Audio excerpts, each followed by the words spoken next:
شہر رمضان. جی کاشف بھائی اب آپ کیا کہیں گے؟ مطلب علامہ صاحب نے اتنی خوبصورت اوپننگ کر دی کہ اب جزاک اللہ جزاک اللہ. ماشاءاللہ یہ تو عشق کی بات ہے. ایک میرے سرکار کا ایک شعر یاد آ گیا. فرماتے ہیں کہ نہ جاہ سے ملتا ہے نہ مال سے، فقر ملتا ہے نبی کی آل سے. کہ جو اس محبت میں گرفتار ہوگا وہی راہ سلوک کا مسافر ہوگا. تو آقا دو جہاں سرور کائنات صلی اللہ علیہ وآلہ وسلم نے جس سے محبت فرمائی، ہمارے ایمان کا حصہ ہے کہ ہم ان سے محبت کریں، اور ہم دعا کریں کہ ہمیں آل نبی کی محبت نصیب ہو. کون سی ایسی نماز ہے جس میں اہل بیت آل محمد کا ذکر نہیں ہوتا، ان پر درود و سلام نہیں پڑھا جاتا؟ اکثر آقا صلی اللہ علیہ وسلم فرمایا کرتے تھے کہ مکمل درود بھیجا کرو مجھ پر. اس درود میں اہل بیت اور آل محمد کا ذکر ہر درود میں شامل ہے. اور آپ فرمایا کرتے تھے دیکھو میں تم سے کوئی اجرت نہیں مانگتا، صرف یہ کہتا ہوں کہ میری آل سے محبت کرو.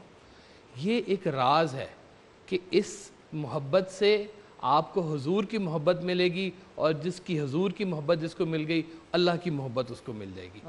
یہ رستہ سارا ہے ہی محبتوں کا سفر ہے.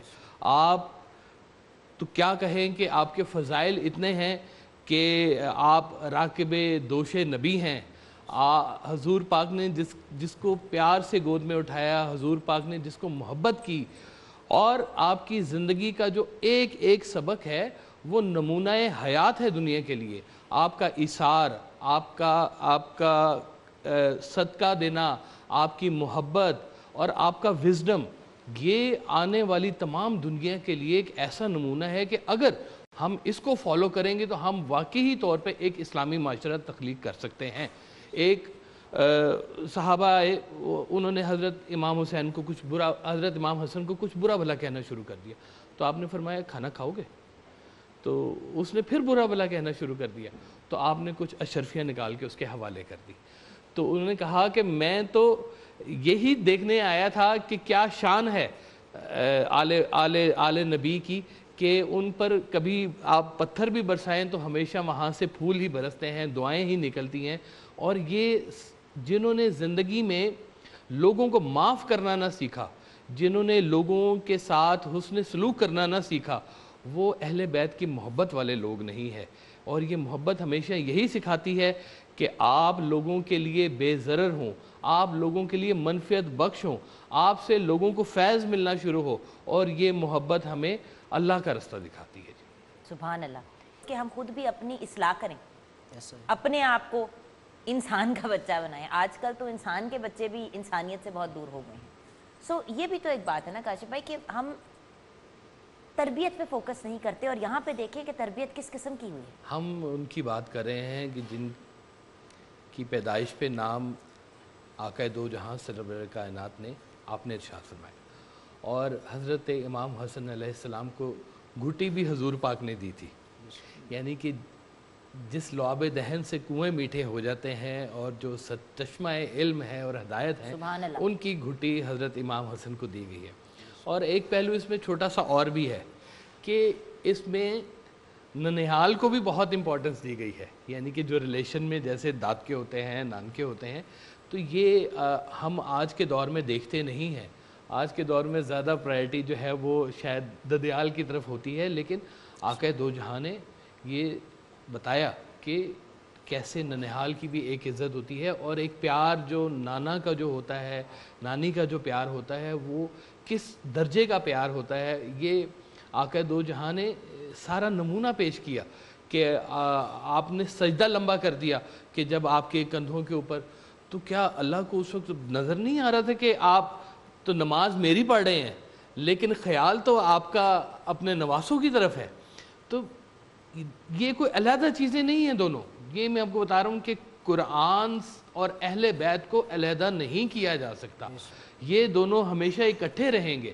اور نماز اور قرآن اور اسلام یہ ایک ہی چیز کا نام ہے. تو جب محبت کا یہ عالم ہو کہ گھٹی بھی آپ کی طرف سے ہو، تربیت بھی آپ کی ہو، تربیت یافتہ جو حضور کے تربیت یافتہ ہوں، ان کا مقام ہم نہیں بیان کر سکتے. ہم تو اپنے الفاظ کو یا اپنی جو گفتگو ہے اس کی فضیلت یہ سمجھتے ہیں کہ ہم امام حسن علیہ السلام کا ذکر کر رہے ہیں. تو بچپن سے ہی جو شفقت سب سے پہلے جو آپ نے دی کہ آپ ہمیشہ اپنے ساتھ رکھتے تھے، ساتھ سلاتے تھے. حضرت امام حسن جب صبح اٹھتے تھے تو سب سے پہلے نانا کو ڈھونڈتے ہوئے جاتے تھے. یہ نانا کا ایک پیار جو تھا وہ سب کو نظر میں آیا. اور کہتے ہیں کہ ایک دفعہ آپ تشریف لے کے جا رہے تھے، آپ نے چادر مبارک اپنی اوڑھی ہوئی تھی، تو کچھ صحابہ نے دیکھا کہ چادر میں کچھ ہل رہا ہے. تو جب آپ نے چادر کھولی اپنی ابا مبارک، تو ایک طرف سے حضرت امام حسن اور ایک طرف سے حضرت امام حسین وہ درمیان میں سے نکلے. تو اتنا آپ ساتھ رکھتے تھے، اٹیچ کرتے تھے. بچہ جو اپنے سامنے ہوتے ہوئے دیکھ رہا ہوتا ہے زندگی میں لاگو بھی وہی کرتا ہے. یہ جہاں پہ سخاوت اور جہاں کا اثار زمانے کے لیے نمونہ ہو، اس تربیت میں جب بچے پل رہے ہوں گے تو ان کی کیا شان ہوگی. اور کیا ٹھیک ہے، اولیاء اللہ محبت کے بڑے انداز ڈھونڈتے رہتے ہیں. ایک ان کا خوبصورت انداز یہ بھی ہے کہ کہتے ہیں کہ سورہ کوثر کا ایک حوالہ جو ہے حضرت فاطمۃ الزہرا سلام اللہ علیہ بھی ہے، یعنی کہ ایک نام. اور کہتے ہیں کہ اس کی تفسیر اول جو ہے وہ امام حسن علیہ السلام ہے. سبحان اللہ. یعنی کہ تفسیر اول، پہلی اولاد جو آئی وہ تفسیر اول کہلائی. تو یہ ایک انداز ہوتے ہیں محبت کے اپنے اپنے. تو یہ مقام تو ہم کیا بیان کریں گے، کیا شان ان کی بیان کریں گے، وہ تو شانوں سے بڑھ کر ان کی شان ہے. ہم تو صرف زندگی کے کچھ اوصاف کوشش کریں کہ اپنی زندگی میں بھی کچھ داخل کر لیں. ہمارا فیض یہی ہے کہ اگر ہم انسپریشن کچھ تھوڑی سی بھی اپنی زندگی میں لے لیں. ہم اثار صرف یہی نہیں ہے کہ جیب میں مال ہو، اثار آپ کا علم بھی ہے، آپ کا لوگوں سے حسن سلوک بھی ہے، لوگوں کو معاف کرنے کا عمل بھی ہے، تو لوگوں سے معافی مانگنے کا بھی عمل ہے. یہاں تک کہ جب آپ کے وصال کا وقت ہو گیا، قریب ہو گیا، تو آپ نے یہ بھی فرمایا کہ مجھے اپنے نانا کے قدموں میں تدفین کرنا میری.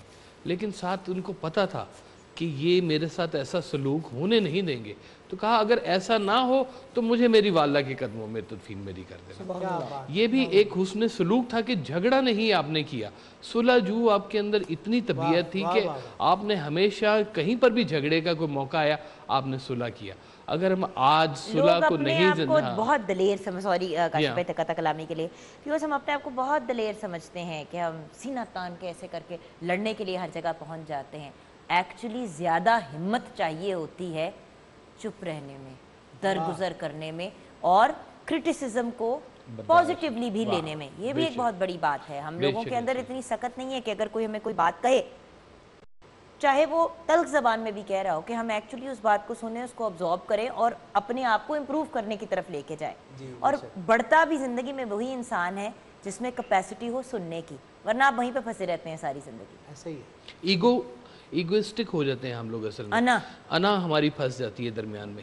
اور آپ دیکھیں کہ یہ اگر ہم کہیں کہ شان یا جتنا بڑا مرتبہ ہے یہ دنیاوی نہیں ہے، یہ تو ہمارے دین کا تعلق ہے. جس سے ہماری پہچان کامیابی کی اور بڑے پن کی وہ دنیا سے نہیں ہے، دین کے ساتھ ہے. اور اتنے شہزادے جو جنت کے سرداروں کے سردار جو ہیں وہ جب کہتے ہیں کہ صلح آپس میں رکھو، تو اگر ہم آج دیکھتے ہیں کہ کہیں جھگڑا ہو رہا ہے تو صلح کی طرف ہمیں جانے میں ذرا تھوڑی سی مسئلہ ہوتا ہے. وہ کہتے ہیں نا کہ شیطان بہت خوش ہوتا ہے کہ جب میاں بیوی میں جھگڑا ہوتا ہے، اور جو صلح کرواتا ہے وہ اللہ کے بہت قریب ہوتا ہے. ماشاءاللہ آواز میں تو اس کی بہت نکھار پیدا ہو گیا ہے.